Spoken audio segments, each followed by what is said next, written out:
쉽지가 않아요. 그래도 우리 하나님께 함께 찬양하고 예배하면서 함께 나아가는 귀하신 되길 바랍니다. 우리 주위에 계신 분들하고 한번 샬롬 인사하고 시작할까요? 샬롬.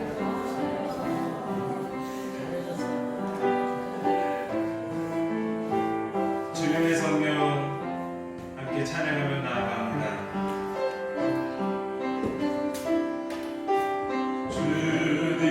주님의 성령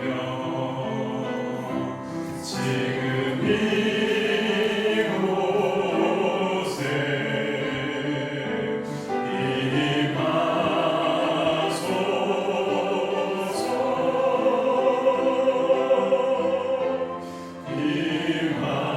임하소서.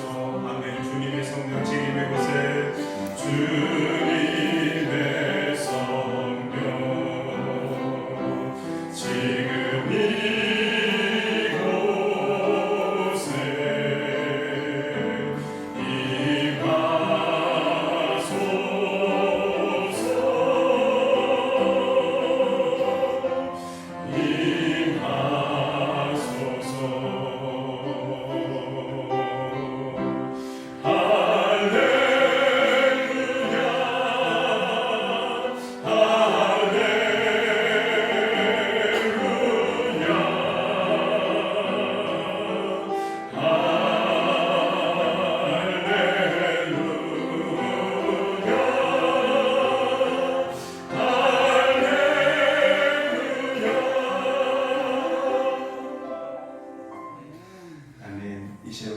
찬양대 송영에 맞춰서 묵상 기도하심으로 주일 오전 예배로 하나님께 드립니다.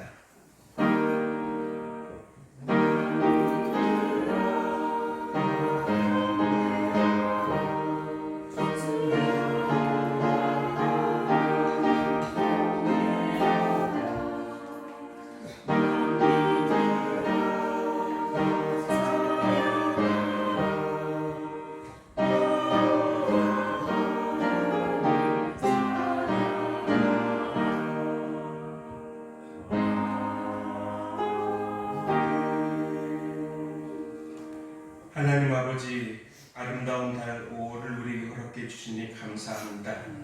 오늘 가정의 달을 시작하며 첫째 주일 하나님 앞에 우리가 함께 모여 예배드리며 나아갑니다. 어린이 주일로 지키며 우리에게 주신 하나님께서 주신 놀라운 축복의 선물들, 그들을 바라보며 하나님께서 어떻게 그들을 통해 우리에게 은혜 주셨는지 돌아보며 감사하며 나아가는 귀한 시간 되기를 원합니다. 하나님 아버지, 우리를 붙잡아 주옵소서. 우리가 이 시간 우리의 마음과 몸과 힘을 다해 예배드립니다. 우리의 예배를 받아 주시옵소서. 하나님께서 우리와 우리 자녀들에게 하나님의 은총을 내려주시기를 다시 한 번 더 간구하오니 이 시간 동행하시고 함께하여 주옵소서. 예수님의 이름으로 기도드립니다. 아멘. 다 자리에서 일어나셔서 찬송 570장 함께 찬송합니다.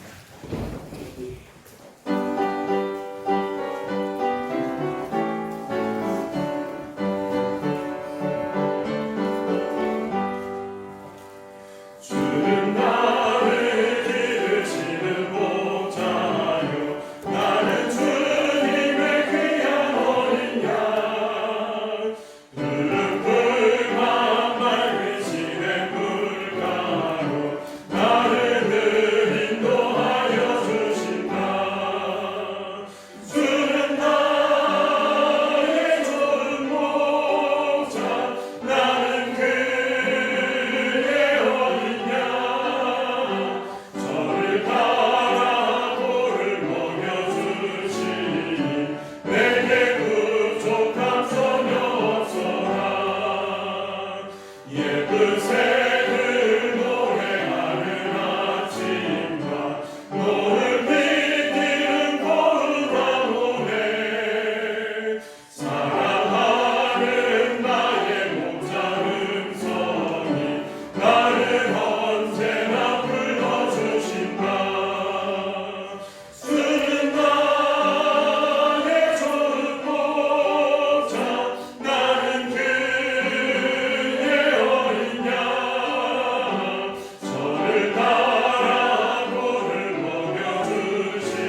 자, 교동문 96번 어린이 주일 말씀입니다.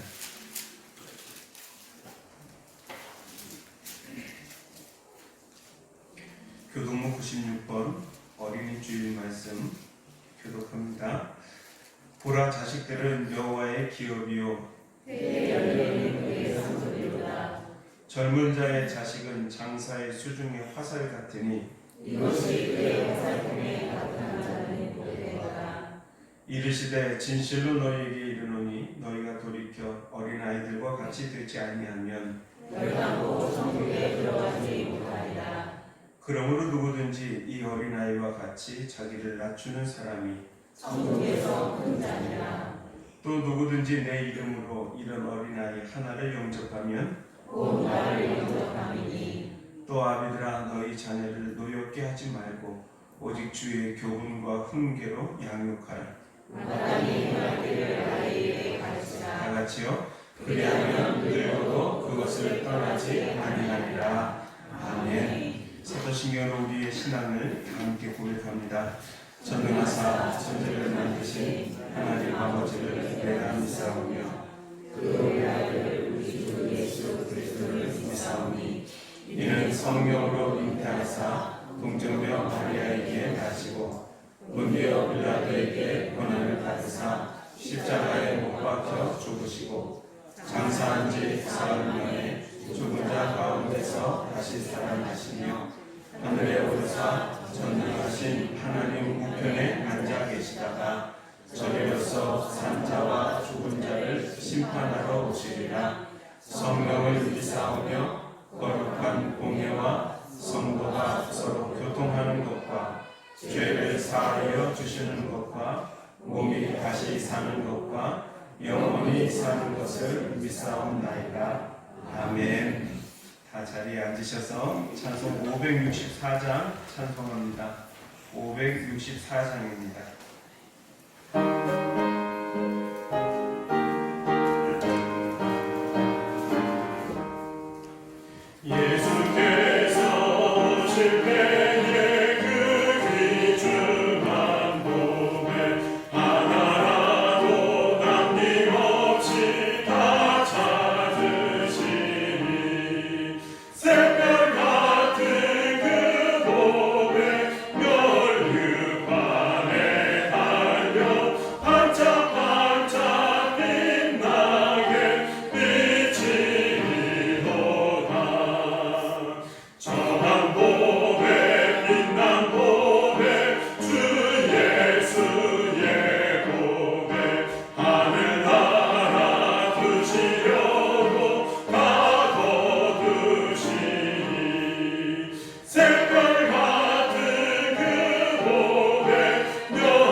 임정희 장로님 기도하겠습니다.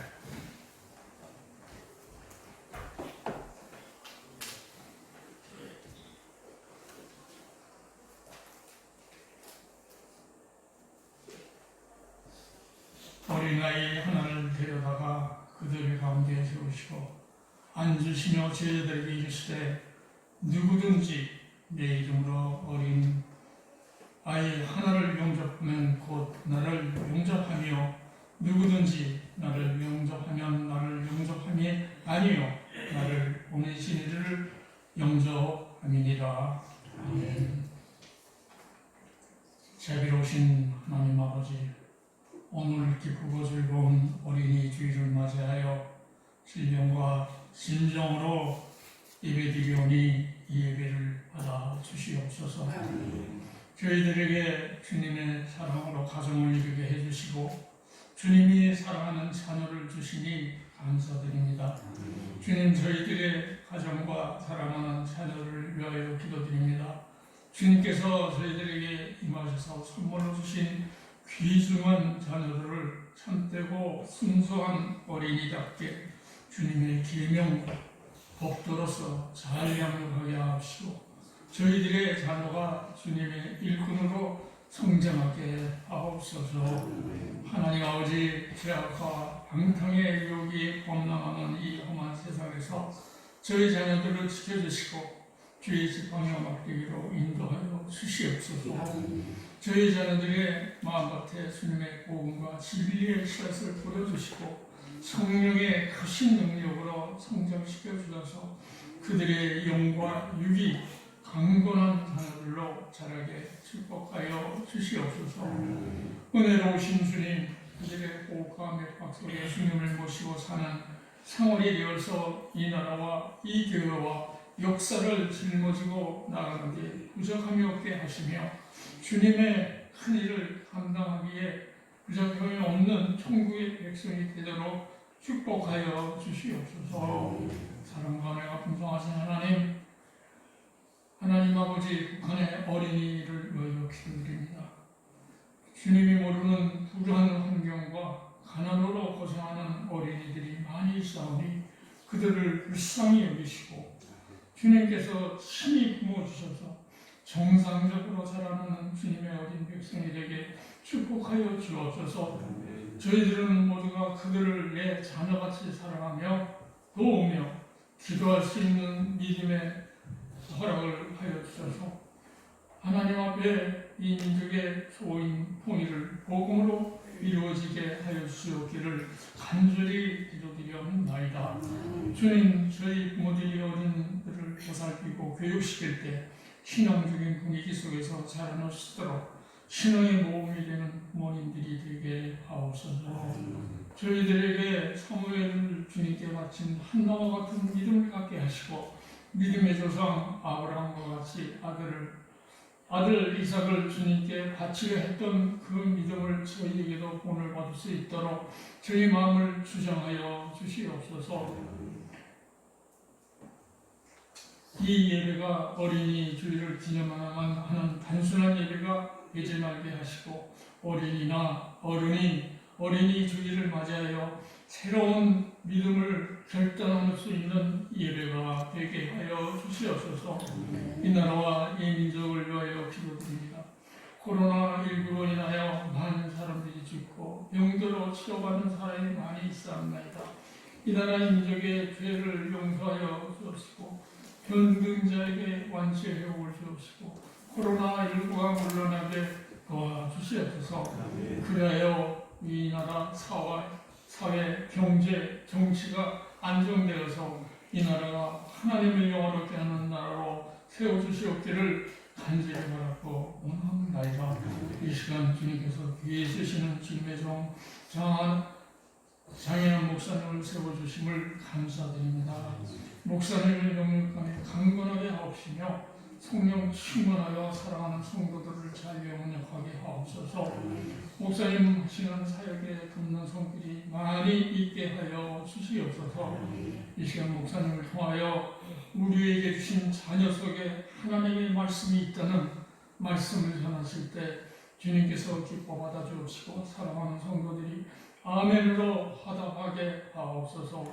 이 시간 찬양으로 주님께 영광 돌리는 찬양의 찬양을 기쁘게 받아주옵시며 이 시간 예배를 위하여 여러 예배위원들과 보이지 않는 곳에서 여러 모양으로 수고하시는 손길 위에 주님의 사랑과 은혜가 채워지기를 간절히 기도드리옵나이다. 어린아이와 같은 믿음을 귀중하게 여기시는 우리 주 예수 그리스도의 이름으로 감사하며 기도드리옵나이다. 아멘.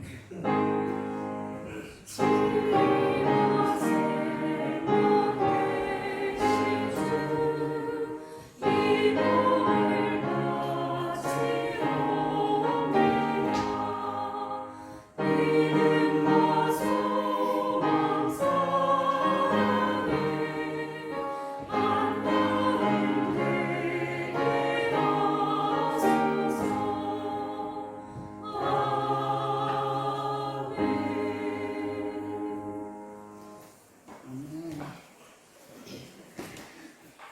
성경 봉독합니다. 말씀 갈라디아서 4장 21절로 24절 말씀입니다. 신약 성경 307면에 있습니다. 갈라디아서 4장 21절로 24절 말씀, 제가 말씀 봉독해 올립니다. 내게 말하라. 율법 아래에 있고자 하는 자들아, 율법을 듣지 못하였느냐? 기록된 바 아브라함에게 두 아들이 있으니 하나는 여종에게서 하나는 자유 있는 여자에게서 낳았다 하였으며, 여종에게서는 육체를 따라 낳고 자유 있는 여자에게서는 약속으로 말미암았느니라. 이것은 비유니 이 여자들은 두 언약이라. 하나는 신의 산으로부터 종을 낳은 자니 곧 하갈이라. 아멘. 이 시간 찬양대 찬양으로 하나님께 영광을 올려드리겠습니다.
오늘 어린이 주일로 지키는 귀한 날이거든요.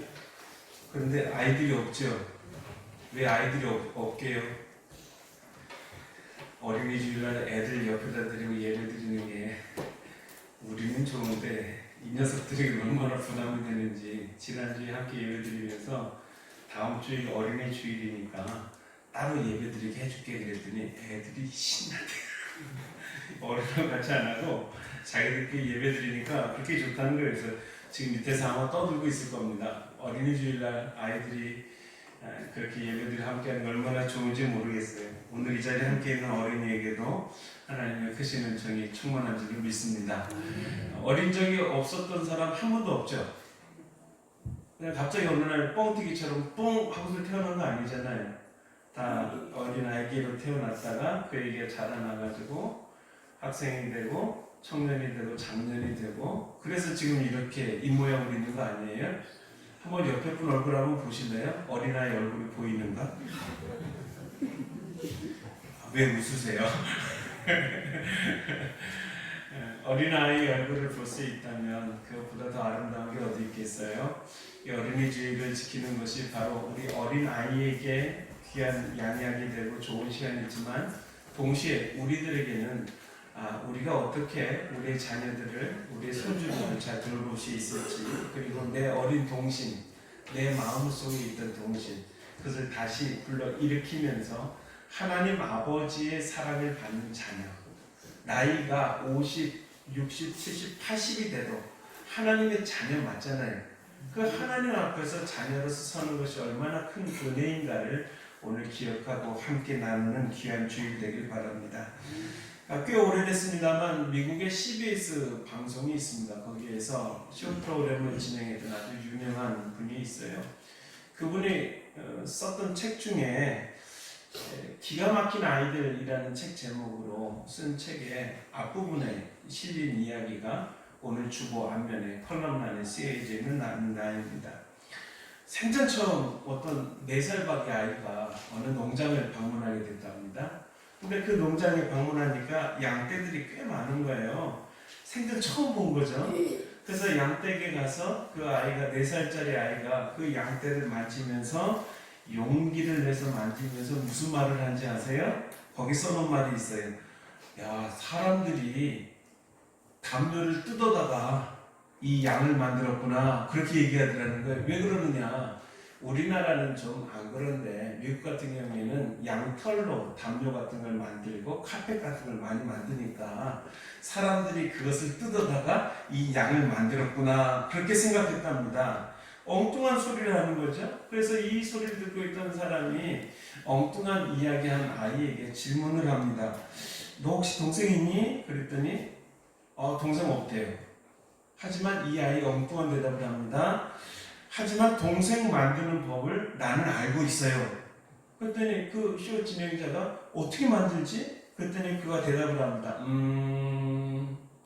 엄마한테 단 음식을 많이 먹여서 몸이 뚱뚱해지면 그 다음에 동생이 생겨요. 그렇게 얘기하더라는 거죠. 그러면 그 사람이 물었대요. 그럼 너한테 동생이 생기길 원하니? 그렇게 얘기했더니 아니요. 딱 잘라서 얘기하더랍니다. 앞으로도 동생이 없을 거라고 딱 잘라서 얘기하더라는 거죠. 그래서 그 사람이 물었대요. 왜 그래? 그랬더니 나 하나도 낳은 것을 후회하고 부모님들이 귀찮아하는데 다른 동생 하나 낳겠어요? 참 똑똑한 아이죠. 나 하나도 그렇게 귀찮아하고 하나 낳은 것도 우리 엄마 아빠가 후회하고 있는데 내 동생을 더 낳겠냐라는 거예요. 그러니까 이 아이는 어릴 때부터 가정에서 자라면서 어떤 생각을 계속 들은 거예요? 나는 부모님께 어떤 존재? 귀찮은 존재. 귀찮은 존재라는 생각을 하는 거예요. 그렇기 때문에 나를 귀찮아하는 부모님이 나를 똑같이 귀찮아하는 것처럼 다른 동생을 낳을 리가 없다라는 거예요. 없다는 거예요. 이게 바로 이 어린아이의 자기 정체성의 시작이죠. 자기 정체성이라는 건 이거거든요. 나는 누구냐라는 거예요. 아이들에게 물어보세요. 너는 누구냐? 그러면 그 아이들이 대답하는 것이 바로 한자 표현으로 철학적인 표현으로 자기 정체성이다 라는 말이에요. 근데 아이들이 잘 대답 못해요. 근데 이 대답을 생각하기 시작할 무렵 그 아이가 4살이든지 3살이든지 5살이든지 혹은 다른 사람들 앞에서 나는 누구인지 부모님들 앞에서 나는 누구인지 그리고 하나님 앞에서 나는 누구인지 묻기를 시작하면 비로소 그때부터 이 아이가 이 사람이 되어가는 거예요. 이 사람이 뭔지, 내가 누군지 그때부터 서서히 만들어 간다라는 말이죠.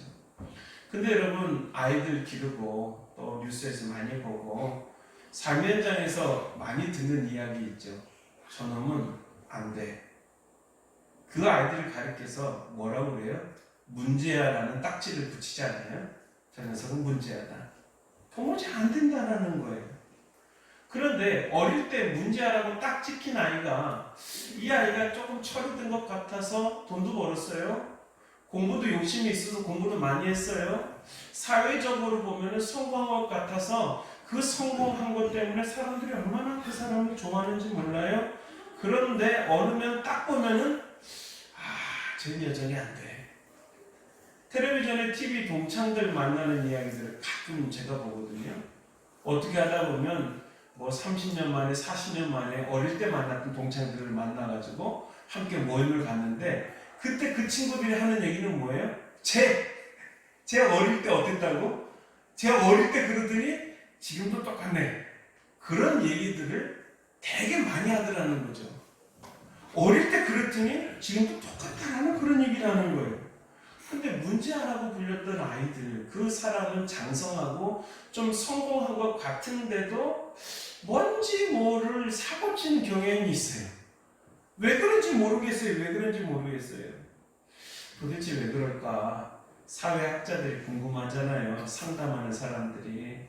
그러니까 그 사람을 분석해 보는 거예요. 저 사람이 왜 그럴까? 하고서 그 사람의 성장 배경, 살아난 환경, 모든 것들을 총합해 보니까 한 가지 공통점이 나왔어요. 그 공통점이 뭐냐? 이 아이의 정체성이 시작될 때, 내가 누구냐라는 생각이 시작될 때, 그때를 전후해서 부모님께, 할아버지 할머니께, 형제들에게 충분한 사랑을 받지 못하니까 내 마음속에 엉뚱한 생각이 드는 거예요. 충분한 사랑을 받지 못한 사람만큼 불행한 사람이 어디 있어요? 충분한 사랑을 받으면 어릴 때부터 그 마음에 가치관이 세워지죠. 나는 사랑받기 위해 태어난 사람이구나. 아무리 부모님 앞에서 발버둥 치고 막 그래도 정말 부모님이 나를 사랑하는구나. 그런 생각에 그의 가치관, 그의 세계관, 그의 자라는 인생관, 공부하고 상관없어요. 그의 모든 것들을 거기에서 터득하게 되고 그 사랑받은 사람이다라는 생각을 가지고 한평생 살아가게 되죠.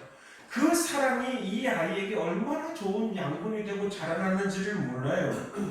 그런데 이 문제아라고 부르는 아이들은 굉장히 민감해요. 어떤 면에 민감하냐? 내 주위의 사람들이 나를 어떻게 보느냐. 굉장히 눈치가 빠릅니다. 여러분 가만히 보세요. 눈치가 굉장히 빨라요. 그래서 딱 한번 눈치 보고 알아채요. 뭘 알아채느냐? 저 사람이 나를 사랑하는가, 사랑하지 않는가. 어릴 때부터 시작해서 청소년기 때도 똑같아요. 청소년기 때 친구들을 통해서도 그렇게 봐요. 청년기를 통해서도 데이트할 때도 그걸 봐요. 장년이 돼서 안 변해요. 노인이 돼서 똑같아요. 나로 인해서 저 사람이 불행해하는가 행복해하는가를 생각하게 돼요. 또 하나, 그러다 보니까 마음속에 이런 생각이 들죠. 내가 저 사람에게 필요한 사람인가, 혹은 필요하지 않은 생각인가. 또 하나, 저 사람이 만약 나를 사랑한다면 그 사랑을 어떻게 알 수 있을까? 여러분, 그 사랑을 어떻게 알 수 있겠어요? 사랑은 이 추상명사가 아니잖아요. 추상명사 같지만 사실은 실제적으로 나타나는 이야기거든요. 왜요? 나를 위해서 무엇을 얼마만큼 희생하느냐. 시간이든지 물질이든지 어떤 수고든지 얼마나 나를 위해 희생하고 수고하느냐에 따라서 그 사람이 나를 향한 사랑을 평가하고 그 사람을 향한 사랑의 언어를 표현하게 되어 있거든요. 집에서 괜히 아이들이 툭툭거리고 쏘아대는 말 하잖아요. 그게 괜히 그런 게 아니에요. 말은 하지 않지만 주변의 모든 환경에 민감해져 있는 아이가 그것을 자기 표현할 수 있는 최대의 언어로 그것을 표현하고 있는 거죠. 그 감정을 사랑의 언어로 잘 표현할 수 있다. 이거는 실력하죠. 장남이 돼서도 그렇기는 쉽지가 않아요. 왜 그러느냐? 그 표현하는 것을 배워본 적이 없거든요. 가정에서 배워본 적이 없어요.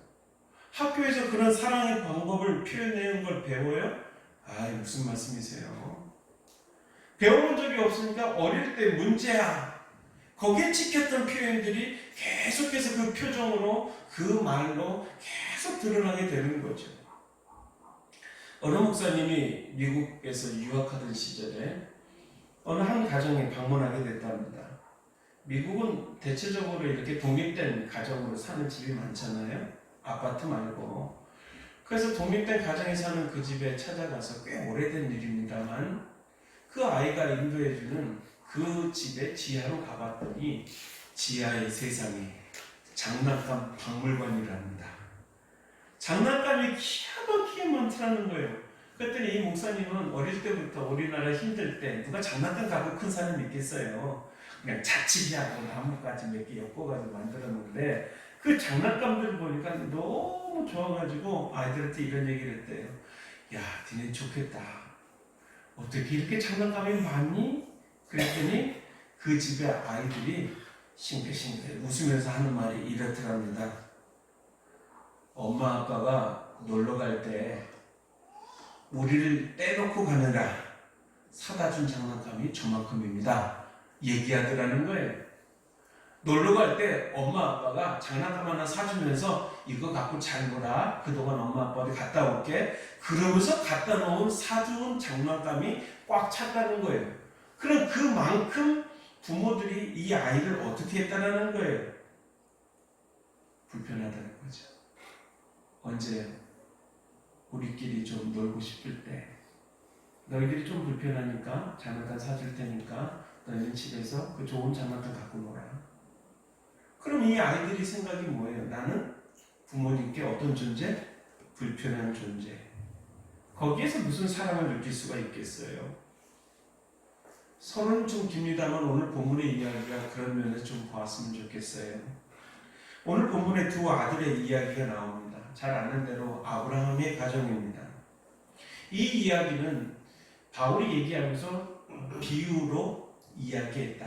즉 상징적인 이야기, 우리에게 소중한 신학적인 의미가 있는 본문이라는 거예요.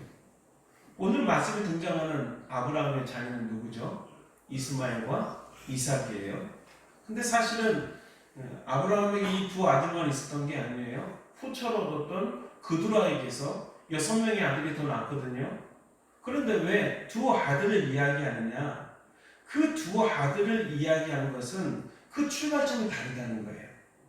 이스마엘과 이삭의 출발점이 다르다는 것. 그렇기 때문에 오늘 두 아들이 있었다라고 얘기하는데 첫째 아들은 육체를 따라서 출발했던 출발점이 있고 두 번째 아들은 약속을 따라 출발한 이 출발점이 다르다라는 거죠.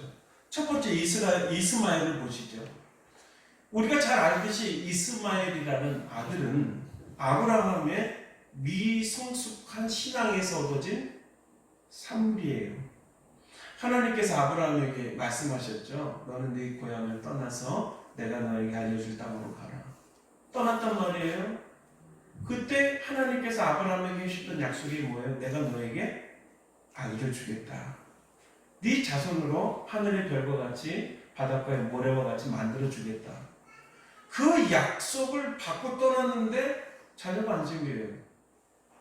약 10년 정도가 지났단 말이에요. 아브라함이 자기 고향을 떠날 때가 75세였거든요. 그럼 약 85세가 정도 되었을 때 그의 아내 사라가 한 10살 정도 어렸으니까 75세 된 할머니로서 이미 애를 생산할 만한 기한이 다 지나간 그때 아니에요. 그때 사라는 어떤 생각을 내죠? 자기의 몸종이었던 하갈에게 들어가서 그 하갈을 통해 아이를 낳아라. 편법을 쓰는 거죠. 그랬더니 아브라함이 어떻게 해요? 아브라함이 그 안에 사라의 말대로 그대로 따라가잖아요. 따라가가지고 거기에서 낳은 아들이 누구예요? 바로 이스마엘이죠. 출생의 비밀부터 볼 때 이스마엘은 참으로 불행하게 얻어진 아이라는 거예요. 성경은 뭐라고 표현하냐? 육체를 따라 낳았다. 이렇게 설명하고 있습니다. 육체를 따라 낳았다는 말은요, 그 아이가 태어날 때 이 몸, 육체의 질서, 육체의 법칙대로 인해 태어났다는 거예요. 쉽게 말하죠. 그냥 낳았다는 거예요. 그냥 낳았다는 거예요. 여러분 드라마 보시면 굉장히 신기한 장면들 있지 않으세요? 한 남자와 한 여자가 둘이 만나서 갑자기 어느 날 미국 여행을 갔는데 그날 어떻게 돼요? 그날 임신하잖아요. 그 생긴 아이 어떻게 생긴 아이예요? 갑자기 생긴 거거든요. 그냥 생긴 거거든요. 하룻밤의 실수. 그래서 나타나게 된 출생의 비밀. 드라마에서 많이 보시잖아요. 그래서 계속 문제를 따라가다 보니까 결국 출생의 비밀이 있더라. 그래서 드라마 마지막 판에 막 뒤집어지고 그런 이야기들이 많이 나오지 않나요? 쉽게 얘기하면 그냥 사람들 사는 대로 아무 생각 없이 살다가 그냥 낳았다는 거예요. 조금 더 발전해서 얘기하면 실수로 태어났다는 거예요. 어차피 낳았으니까 이 아이를 키울 수밖에 없어서 지금까지 키웠다는 거죠. 그러면 이 아이의 마음속에 어떤 생각이 있는 거예요? 내가 이 땅에 태어나지 말았어야 될 존재인데 태어나가지고 지금 아버지를 아버지라고 부르지도 못하고 서자로서 귀한 내 마음에 살고 있다, 그런 생각 아니에요. 다 아시는 바와 같이 이스마엘이 어느 종족들의 조상이 됩니까?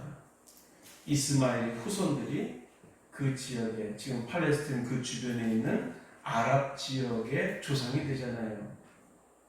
무슬림으로 이름난 사람들, 그들이 다 이스마엘의 후손들 아니에요. 그들이 계속해서 싸우고 있는 대상이 누구예요? 이스라엘과 계속 싸우고 있잖아요. 계속. 그때 한 번의 실수가 지금까지 수천 년 동안 원수로 지내고 있더라는 거죠. 어떻게 이 아브라함의 가정에 일이 생기죠? 이제 이스마엘이 낳고 또 나중에 이삭이 태어나면서 사라와 하갈 간에 갈등이 생기고 서로 문제가 생기잖아요. 그래서 결국에는 어떻게 해요? 사라가 어떻게 하라고요? 내쫓아라. 그러니까 아내 사라의 말대로 하갈과 그 아이 이스마엘을 내쫓아버리잖아요. 이런 불행한 일이 어디 있냐고요.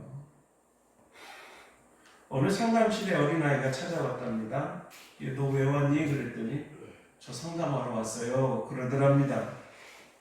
왜 그래? 그랬더니 그 어린아이 하는 말이 죽고 싶어서요. 상담실에 이런 얘기로 찾아오는 아이들이 종종 있습니다. 그래서 물어봤답니다. 왜 죽고 싶니? 그랬더니 이 아이 얘기를 들어보세요. 아빠 엄마가 나를 귀찮게 여겨요. 내가 우리 집의 세 번째 아이거든요. 그런데 늘 얘기하는 걸 들어보니까 가족 계획 실패해서 내가 태어났대요. 안 낳아야 될 것을 낳아서 저놈 때문에 말썽이라고 말끝마다 얘기를 해요.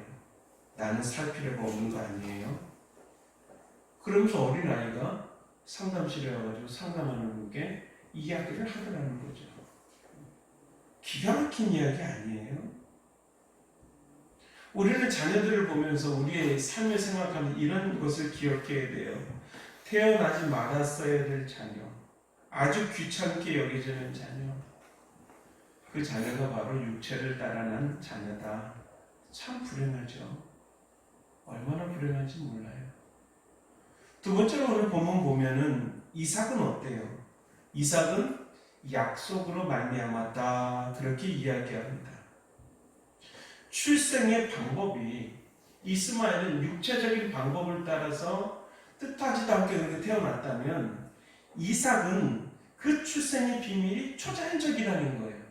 사람이 알 수도 없는 가운데 하나님께서 그 가정에 은혜를 주셔서 태어났다라는 거죠. 그러니까 뭔지 모르지만 지금까지 25년 동안 바라고 소원하고 기다리다가 낳은 아들이라는 거예요. 어느 정도 기다렸어요? 25년 동안. 다 알고 있잖아요. 기다리게 했다는 거죠. 이제는 인간적인 소망이 다 끝났다 생각하는 바로 그때 찾아오셔서 하나님께서 아브라함에게 하시는 말씀이 뭐예요? 나는 전능한 하나님이다. 너는 내 앞에서 온전하라. 내년에 너의 아내에게 아들이 있을 거다. 갑자기 말하는 거예요. 기가 막히죠. 그때부터 이 할머니 사라의 배가 불러오는 거 아니에요. 어떤 생각했겠어요? 내가 왜 하갈한테 얘기를 해가지고 남편에게 들어가서 씨바지를 시켰지? 왜 그렇게 해서 이스마엘을 얻었지? 기가 막힌 생각이 한 아이를 안고 있는 그 10개월 동안 계속 그러지 않았겠어요? 결국 그래서 100세 때 아브라함이 100살 때 아들을 낳는데 그 아들이 바로 이삭이잖아요. 생각해 보세요. 여기서 우리는 그 자녀를 통해 주시는 하나님의 말씀을 들어야 돼요. 뭐냐? 자녀라는 것은 아브라함의 자녀만 그런 것이 아니고 바로 우리에게 말씀하고 계시는 거예요. 이 자녀는 하나님께서 우리에게 주신 놀라운 축복이다. 최고의 축복이라는 것이죠. 그것은 단지 흘러가다가 어느 시간에 점 찍어가지고 난 아이가 아니라는 거예요. 하나님께서 부모의 생애 가운데 의미를 주시고 그 의미를 이 자녀를 통해서 우리에게 계속해서 주신다는 거죠. 이 순간에 한 번이 아니에요. 우리가 자라나는 동안 그 자녀를 통해 우리에게 주신 자녀를 통해 계속해서 말씀하시는 거죠. 그래서 하나님께서 자녀를 통해 계속 말씀하세요. 이 자녀가 육체를 따라 낳은 자녀든지 이 자녀가 약속을 따라서 기다리고 기도하다가 그렇게 준비해서 낳은 아들이든지 어떻든지 이 자녀를 통해 계속 말씀하세요. 언제까지요? 내가 이 세상 소풍 끝나고 하나님 앞에 돌아가는 그날까지 계속 말씀하세요. 어릴 때 자라나면서 그 아픔의 순간부터 기쁨의 순간, 운동회 때 같이 달렸던 순간, 그 아이 때문에 울고 웃었던 많은 순간들을 계속 돌이켜보면서 지금 이 순간에도 하나님께서 그 자녀를 통해 내게 말씀하시는 것을 계속 듣고 있는 거예요. 여러분, 메가더 장군 알고 계시죠? 6.25 전쟁 때 인천 상륙작전에 그 위대한 일을 했던 메가더 장군. 유명한 사람이라 모두 다 아시겠지만 메가더 장군이 아들을 위한 기도문이 있는 거 알고 계세요? 그 기도문에 보면 내 아들이 이러한 아들이 되게 해주십시오라고 장문의 기도문을 씁니다. 그리고 제일 마지막에 이런 글을 남겨요. 딱 한마디 남겨요. 그리하여 나로 하여금 세상을 헛되이 살지 아니하였다 하게 하시옵소서. 그리하여 나로 하여금 세상을 헛되이 살지 아니하였다 하게 하시옵소서. 내 인생이 메가더의 고백에 의하면 헛된지 잘 살았는지 그것을 어디서 볼 수 있다는 거예요. 바로 이 자녀에게서 결정된다는 거죠. 그렇기 때문에 이 자녀가 어떤 모습이든지 이 아이를 소중히 여겨야 돼요. 왜 그러느냐? 이 자녀는 하나님께서 내게 주신 하나님의 축복의 선물이에요. 그렇기 때문에 이 축복의 선물은 내가 소중히 여겨야 될 책임이 있고 나에게 인도해야 될 사명이 있는 거예요. 이놈이 삐뚤어가면은 올바로 갈 수 있도록 매를 들어서라도 잔소리를 해서 깨워서라도 이 아이가 올바로 가야게 해야 되는 것이 부모의 사명이에요. 왜? 하나님께서 내게 맡겨주신 약속의 자녀이기 때문에 그렇다라는 거죠. 이 자녀가 내게 주어진 하나님의 선물이라면 약속의 자녀를 이 자녀를 기르기 위해서 우리가 해야 될 일이 있어요. 뭐냐? 하나님께서 이 자녀를 통해 원하시는 미래가 뭘까? 이 아이를 통해 뭘 원하시는지 멀리 바라볼 수 있어야 되죠. 그 바라볼 수 있는 것, 어떤 사람이 가능할까요?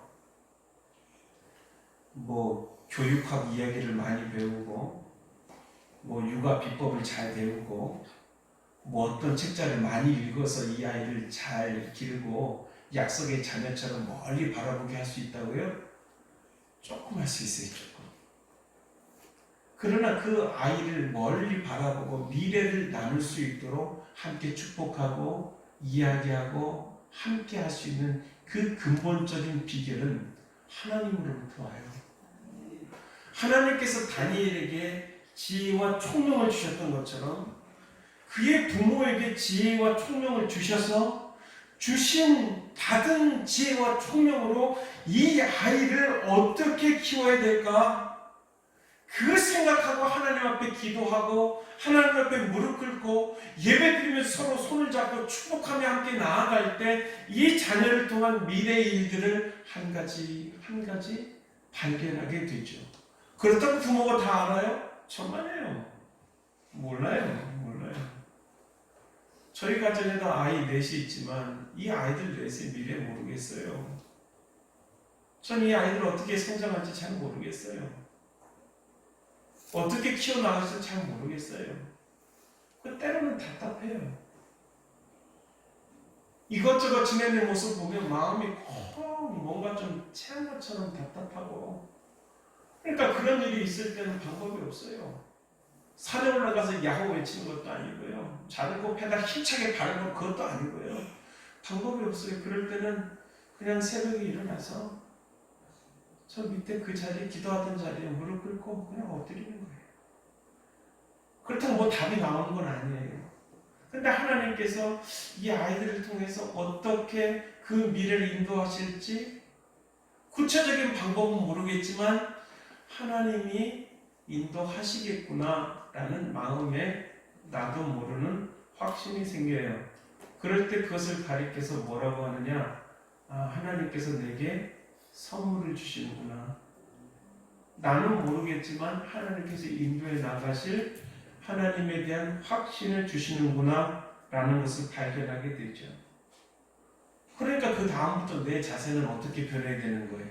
그 아이를 보면 기뻐하고 즐거워하고 감사해야 되죠.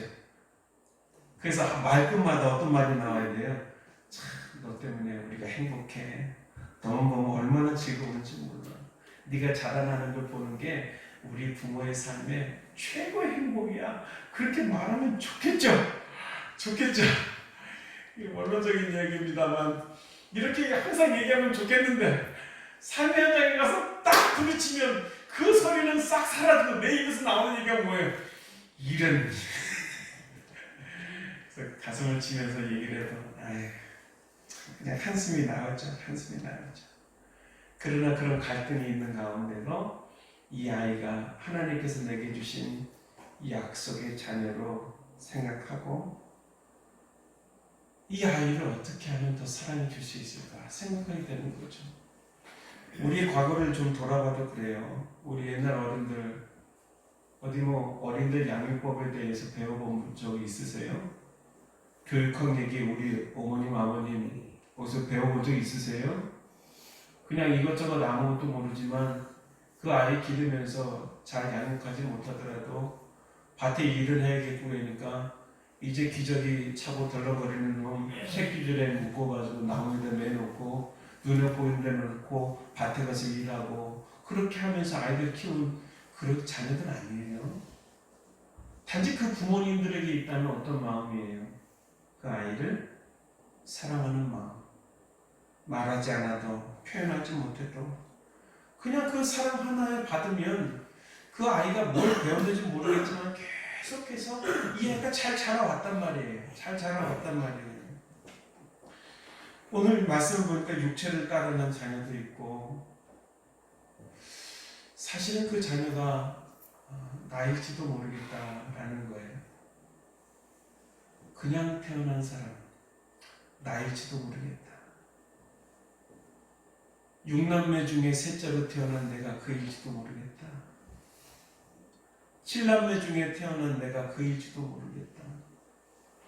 혹은 그렇게 살다가 결혼해서 애를 낳아 보니까 이 자녀도 그냥 아무 생각 없이 그냥 육체를 따라 그렇게 난 자녀가 아닐지 모르겠다. 어떻게 해요? 포기해요? 그럴 수 없잖아요. 그럴 수 없잖아요. 그 지금 우리에게 숙제예요. 언제까지? 우리가 이 세상 떠나는 날까지 숙제예요. 어떤 숙제가 있느냐? 그 아이가 혹 내가 육체를 따라난 사람 같을지라도 그 의미를 바꾸라는 거예요. 4장 28절 말씀이에요. 한번 봅니다. 갈라디아서 4장 28절 말씀 함께 있습니다. 시작. 한 번 더요. 시작. 형제들아 너희는 이삭과 같이 약속의 자녀라. 아멘. 바울은요 약속의 자녀를 지금 누구에게 적용시키고 있는 거예요? 갈라디아 교인들에게 지금 적용시키고 있는 거예요. 너희들이 모두가 다 약속의 자녀라는 거예요. 갈라디아 교회 성도들 그들도 똑같이 육체를 따라 어느 날 갑자기 그냥 태어난 사람들 많았단 말이에요. 예수를 알지도 못하고 우상에게 바쳐주는 사람도 많았단 말이에요. 근데 바울은 그들에게 편지를 쓰면서 이렇게 얘기를 해요. 형제들아 너희는 이삭과 같이 약속의 자녀다. 동일한 가운데 너희도 약속의 자녀라는 거예요. 너희의 출생의 비밀이 어떠했건 너희들이 지금 자녀들을 어떻게 낳아서 기르고 있건 너희 모두가 다 약속의 자녀다. 동일선상에서 얘기하고 있다는 거예요. 그러면 뭐예요? 그 약속의 자녀라는 것은 하나님께서 우리에게 절대적인 주권으로 주신 선물이라는 거 아니에요. 누가요? 내가 그 선물 받고 과거는 그랬지만 지금 하나님의 은혜로 살아서 하나님의 약속의 자녀로 지금 그 말씀 믿고 살아간다는 거예요. 내 자녀들이 전에 그냥 그렇게 났어. 실수로 났어. 귀찮지만 그렇게 났어 라고 보다 이제는 그 자녀도 하나님의 약속을 따르는 약속의 자녀다. 하나님의 부르신 분의 뜻에 따라서 이루어지는 자녀다 라고 말씀을 하고 있는 거죠. 그러면 어떻게 해요? 내가 전에 지금까지 계속 이야기했던 그냥 났어. 그놈이 얼마나 나를 귀찮게 하는지 몰라.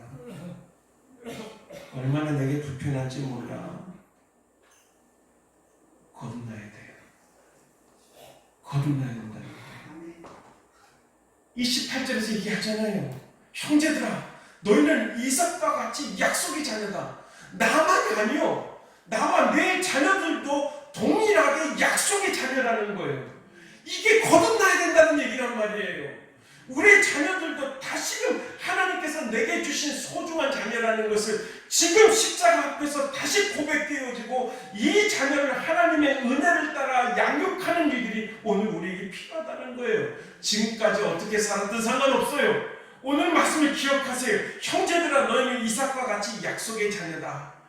내가 약속의 자녀고 내 자녀가 약속의 자녀고 내 손주들이 하나님의 약속의 자녀다. 하나님의 놀라운 축복을 받고 있는 그 아이다. 그것을 기억하고 이 아이에게 축복의 말, 이 아이에게 하나님의 놀라운 은혜의 말씀들을 전할 수 있도록 우리가 최선을 다해야 되는 거예요. 안데르센 이야기하고 이야기를 맞추려고 해요. 여러분 안데르센이라는 사람 혹시 알고 계세요? 젊은 부모님들은 많이 아실 테고 그 연세 들어도 안데르센 하면 많이 알 텐데 이 안데르센은 덴마크에서 태어났는데요. 그 아버지는 구두수선하는 사람이었고요. 그의 어머니는 세탁소에서 일하는 세탁부였어요. 세탁. 그러니 집안 형편이 늘 어렵죠. 근데 11살 때 안데르센의 아버지가 돌아갑니다. 그러자 생활고가 힘들어지고 엄마는 세탁소에서 일을 해도 이게 잘 안 되면 너무 힘든 거예요. 근데 감사하게 이 안데르센은 어릴 때부터 이 연기력이 좋았대요. 그래서 사람들 앞에서 뭔가 이렇게 표현하고 행동하면 사람들이 즐거워하더라는 거죠. 그래서 정말 가난하지만 이 엄마의 이야기를 통해서 글 쓰는 걸 배우게 되고 그래서 혼자 있게 되니까 외아들이니까 어쩔 수 없이 집에서 그냥 글 쓰는 것을 좋아하고 11살 때 아버지가 돌아가시고 나서부터는 동화를 써가지고 많은 사람들에게 보여주게 됐답니다. 근데 사람들이 별로 관심을 갖지 않는 거예요. 11살 아이가 쓴 글이 얼마나 사람들께 관심이 있겠어요. 그러니까 이 아이가 낙심해 있단 말이에요. 그럴 때 세탁일을 하던 엄마가 몹시 실망한 안데르센에게 보고서 그 아이를 데려 꽃밭으로 데려가요. 지금 꽃이 얼마나 많이 피었어요. 그 꽃밭으로 들어가서 꽃밭에서 피어나는 새싹을 보면서 안데르센의 어머니가 안데르센 어린 11살 된 아이에게 해주는 말이에요. 들어보세요. 얘야, 여기 작은 새싹을 보렴. 아직은 여리고 볼품없지만 곧 잎과 피가 자라고 아름다운 꽃을 피울 거야. 그러니 너도 실망하지 마라. 지금은 봉오리에 지나지 않지만 곧 세상에서 가장 아름다운 꽃을 피울 수 있을 테니까. 그 작은 풀을 보면서 축복했던 엄마의 이야기가 이 아이에게 평생 거름이 됐어요. 그래서 더 공부할 수 없으니까 이 아이를 공부할 수 있도록 유학을 보내거든요. 근데 거기서 하나님께서 이 안데르센을 좋은 후교자를 만나게 하셔가지고 이 아이가 대학까지 공부를 하게 되고 정말 훌륭한 작가로 그 글 쓰는 것들이 인정받고 많은 사람들에게 큰 힘이 되게 되죠. 그래서 안데르센이 하루는 귀족의 집에 초대를 받아갔답니다. 속으로 생각했대요. 가난해서 공부도 못할 뻔했던 내가 귀족의 만찬에 초대되어 여기 올 수 있다니 하면서 혼자 상념에 잠겨서 그 귀족의 집에 있는 호수를 보니까 호수에 백조가 있더라는 거죠. 그 백조가 있는데 거기에 어린 백조가 이렇게 따라가고 있더라는 거예요. 그걸 보면서 하는 얘기가 참 그래 나도 얼마 전까지 무척 초라해서 저렇게 쫓아다니면서도 정말 뭐 같지도 않았는데 그런 생각이 잡혀 있을 때 자기가 고난당하고 멸시받았던 어린 시절이 다 떠오르면서 그 아기 백조를 주목하게 된 거예요. 어떤 생각이 들었게요? 지금 볼품없지만 곧 저 아기 백조도 엄마처럼 멋있는 백조가 되겠죠. 그런 생각을 하다가 쓴 동화가 뭔지 아시죠? 뭔지 아세요? 미운 오리새끼라는 동화가 바로 거기서 나온 거예요. 그 고난의 삶이 얼마나 그의 풍부한 상상력을 자극했는지요. 평생 130편의 동화를 썼는데 우리 어린아이들 안데르센 동화 좀 모르는 애들이 없을 정도예요. 어머니를 모델로 해서 쓴 동화가 성냥팔이 소녀예요. 그리고 자신을 모델로 해서 쓴 동화가 인어공주, 엄지공주, 벌거벗은 미운 오리새끼. 어른들에게도 큰 감동을 주는 작품이 되어 있잖아요. 안데르센이 나중에 자기의 인생을 돌아보며 이런 말을 해요. 내가 살아온 인생사가 바로 내 작품에 대한 최상의 주석이 될 것이다. 말 그대로 굴곡 많은 그의 인생 상당한 부분이 그의 동화에 다 반영이 되었다라는 거죠. 사랑하는 여러분, 오늘 어린이 주일을 지키는 날입니다. 먼저 좀 생각해 보십시다. 여러분은 육체를 따라 생각지도 않게 그냥 실수로 태어났습니까? 아니면 여러분은 기도하고 계획하고 그렇게 태어나셨어요? 다시 질문 드려볼게요. 여러분의 자녀는 육체를 따라 생각지도 않게 실수로 태어났습니까? 아니면 기도하고 계획하고 그렇게 해서 태어난 약속의 자녀입니까? 지나간 건 지나가고 다시 한 번 더 생각해 보십시다. 그러면 여러분은 여러분 자신을 어떻게 성장시키셨어요? 여러분은 여러분의 자녀를 어떻게 키우셨어요? 계속 그렇게 키우시렵니까? 하나님 앞에서, 아버지 앞에서 내 자신을 계속 그렇게 키우시겠냐고요? 하나님 아버지 앞에서 그 자녀를 그렇게 계속 키우시겠냐고요? 저를 비롯해서 이 자리에 계신 여러분, 그렇게 복된 삶을 시작한 지 얼마나 되셨어요? 얼마나 돼서 여러분이 스스로 살만하다고 생각하게 됐냐고요. 언제부터 여러분들이 여러분 힘으로 살만하게 되었냐라는 거예요. 여러분들이 지금까지 버티게 해온 그 자양분 밑거름은 뭐가 있죠? 안데레스의 어머니 세탁소에서 일을 하면서 그 쓰다가 절망하고 실망한 그 아들을 꽃밭으로 데려가서 얘야 이 꽃 좀 봐라. 언젠간 예쁜 꽃이 피어가지고 잘 날아다니겠지.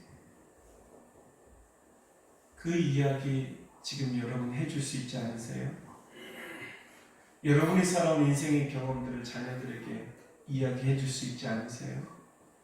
그러면서 그 아이에게 미래를 혹 약속을 따라난 자녀가 아니더라도 육체를 따라 났더라도 다시금 십자가 앞에서 거듭나도록 우리의 가정, 우리 후손의 자녀들을 위해서 십자가 앞에 무릎 꿇고 주의 은혜를 구하면서 그에게 축복의 언어를 가르치며 나아갈 때 나는 그를 지키지 못할지라도 하나님께서 우리의 자녀들을 이 아름다운 계절 아니 평생토록 지킬 줄을 믿고 믿음으로 고백하시고 여러분의 표정으로 이야기하시고 여러분의 입으로 말씀하셔서 아름답게 키워나가는 복된 약속의 자녀들로 모두가 다 변화되는 귀한 은혜가 있기를 간절히 바랍니다. 기도합니다. 형제들아 너희는 이삭과 같이 약속의 자녀라. 다시금 말씀을 확신하고 나아갑니다. 전에 내가 어떻게 살았든지 오늘 말씀을 통해 선포되어진 소식은 이삭과 같이 우리도 똑같이 약속의 자녀라고 하신 그 말씀을 들었습니다. 감사합니다. 하나님, 나 같은 사람도 이삭과 같은 약속의 자녀라고 말씀해 주시니 감사합니다. 내가 나의 삶을 알고 있는데 여전히 나를 사랑하시고 축복하시며 약속의 자녀라고 말씀해 주시니 감사합니다. 지나간 세월들을 돌아보며 내 자신의 삶의 모습뿐만 아니고 우리의 자손들 그리고 후손들에 이르기까지 너희도 똑같이 약속의 자녀야. 그들을 주의 말씀으로 축복하며 하나님의 사랑으로 그들을 품어주며 함께 이 세상 헤쳐나갈 수 있도록 꿈과 비전을 나눌 수 있도록 이 자리에 있는 모든 성도님들에게 지혜와 총명을 부어주시옵소서. 하나님 아버지 허락하여 주시옵소서. 하나님께서 은총을 부어주셔야 성령으로 충만케 하셔야 우리의 가정이 우리의 자녀들이 지금 앉아있는 내가 이삭과 같은 약속의 자녀로 날마다 거듭나게 싸우니 우리를 인도하여 주옵소서. 오직 하나님만 바라보며 오늘도 내 눈에 눈물을 적시며 하나님의 은총을 구합니다. 자녀들을 위해 기도하며 회복의 은총을 구하고 자녀들을 위해 통곡하며 하나님의 회복의 은혜를 간절히 구합니다. 저들에게 주신 하나님의 놀라운 축복의 선물 그 일들을 기억하고 오늘도 주를 의지하고 한 걸음 한 걸음 나아가도록 우리의 삶을 인도하여 주시옵소서. 우리를 인도하시고 우리에게 복된 가정을 허락해 주시고 우리 가정의 축복의 선물로 귀한 자녀들을 주신 하나님 아버지 감사드립니다. 우리의 입술의 고백에 감사 떠나지 않도록 은총을 더하여 주옵소서. 예수님의 이름으로 기도드립니다. 아멘. 찬송 555장, 찬송 556장 찬송합니다.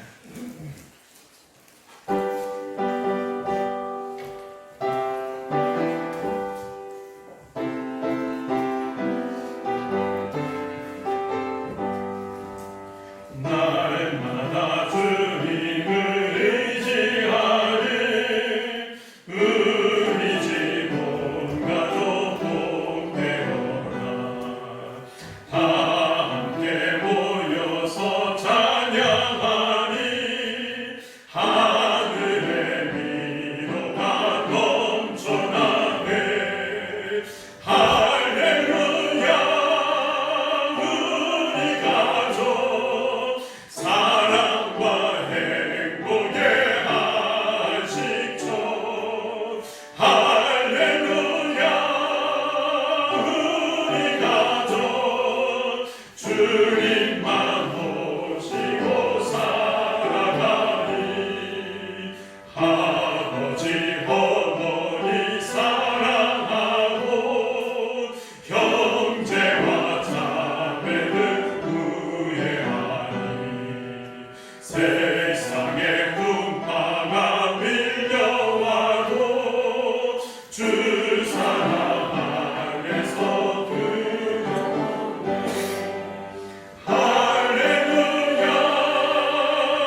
하나님께서 우리에게 귀한 가정 주시니 감사합니다.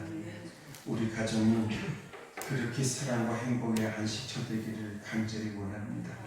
하나님께서 우리에게 주신 귀한 생업의 현장에서 우리 손이 수고한 대로 노력하고 일을 하다가 귀한 축복의 선물들을 하나님 앞에 여러 가지 모양으로 구별해서 드립니다.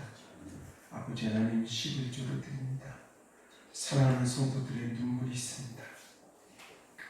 저들의 땀이 배어있고 얼마나 많은 노력이 이 가운데 있는지 알고 계시지요. 이 한 달도 하나님 복에 복을 더하사 저들이 일하고 수고하는 곳에 하늘의 그 평안을 함께 해주시고 저들에게 넉넉히 재물 얻을 능력을 허락하여 주시옵소서. 하나님께 주신 재물로 가정을 세우고 이웃을 돕고 하나님의 이름에 드러나가는 복된 삶이 되도록 함께하여 주시옵소서. 바로 하나님 앞에 여러 가지 제목으로 감사하며 귀한 예물 드립니다. 범사에 감사드립니다. 하나님 은혜에 감사드립니다. 지금까지 인도하신 하나님의 은혜를 감사드리며 우리 마음의 고백을 드립니다. 가정에 대한 감사도 우리 마음속에 함께 새기며 드립니다. 사랑하는 성도들 감사의 고백이 어느 곳에 있든지 끊어지지 않도록 날마다 하늘의 이슬을 내려 주옵소서. 또한 작정하며 보내는 선교사로 기도하며 성경금을 드립니다. 아버지 안에 성경금이 산대되는 곳 하나님의 큰 은혜 나타나도록 함께하여 주옵소서. 또한 우리의 삶의 한 부분을 떼어 주의로금으로 드립니다. 우리의 몸을 드립니다. 우리의 시간을 드립니다. 우리의 마음과 열정도 하나님 앞에 구별되어 드립니다. 아버지 하나님 우리의 예물을 받아 주시옵소서. 간절히 비옵기는 사랑하는 남편을 위해서 기도드립니다. 하나님 아버지 병원에 입원해서 피검사를 받고 또 기다리고 있습니다. 염증 수치가 정상으로 돌아올 수 있도록 하나님께서 큰 은혜 더하여 주시고 사랑하는 혈액 검사를 통해 그 몸에 정상적으로 회복될 수 있도록 우리 권사님 날마다 기도하고 함께하고 있사오니 하나님께서 주사를 맞고 여러 가지 치료를 받는 동안 내일 모든 검사 수치들이 깨끗하게 날 수 있도록 사랑하는 아들을 붙잡아 주옵소서. 오늘도 하나님의 이름을 부르며 병석에서 주의 은총을 구할 때 그곳에 하나님의 은총을 부어 주시옵소서. 주의 은총을 더하여 주시옵소서.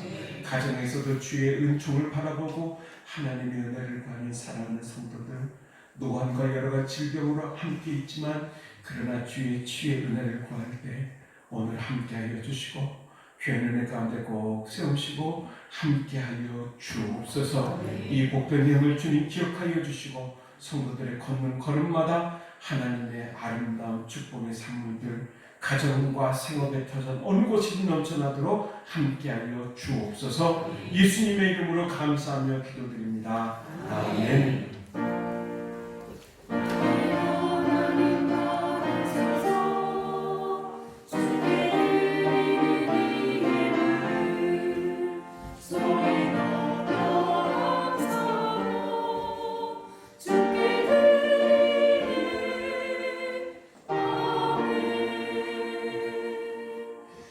우리 다 함께 일어나셔서 꽃들도 찬양하시고 함께 나아가시겠습니다. 이곳에 생명샘 솟아나 눈물 걷자 지나갈 때 함께 찬송하면서 그 꽃들 우리 가정에 생업 현장에 가득 피어나기를 축복하며 찬양합니다. 우리 주위에 계신 분들에게 복된 인사 나눠보시겠어요? 이곳에 생명샘 솟아나 눈물 골짜 지나갈 때에 머자나 열매 맺히고 웃음소리 넘쳐나리라. 꽃들도 구름도 바람도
주시고 너를 지키시기를 원하며 여호와는 그의 얼굴을 내게 비추사 은혜 베푸시기를 원하며 여호와는 그 얼굴을 내게로 향하여 드사 평강 주시기를 원하노라.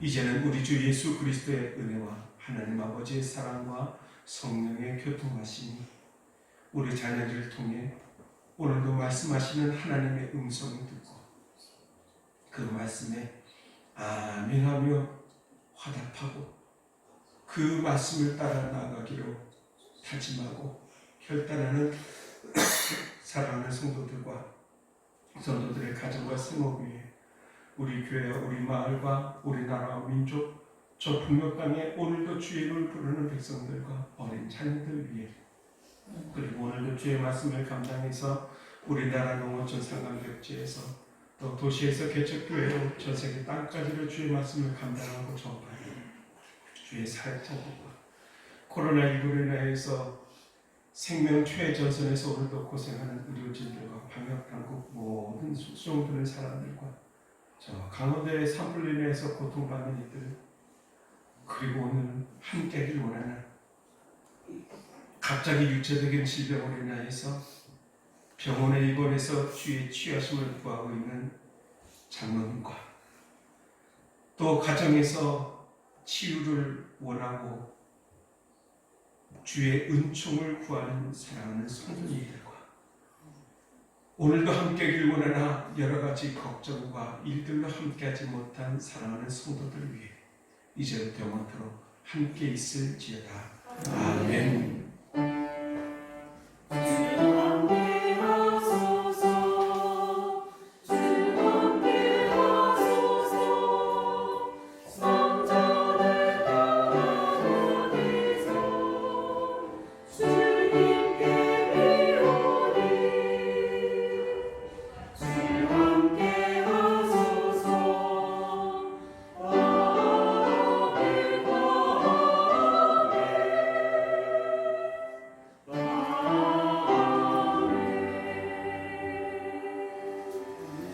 아멘.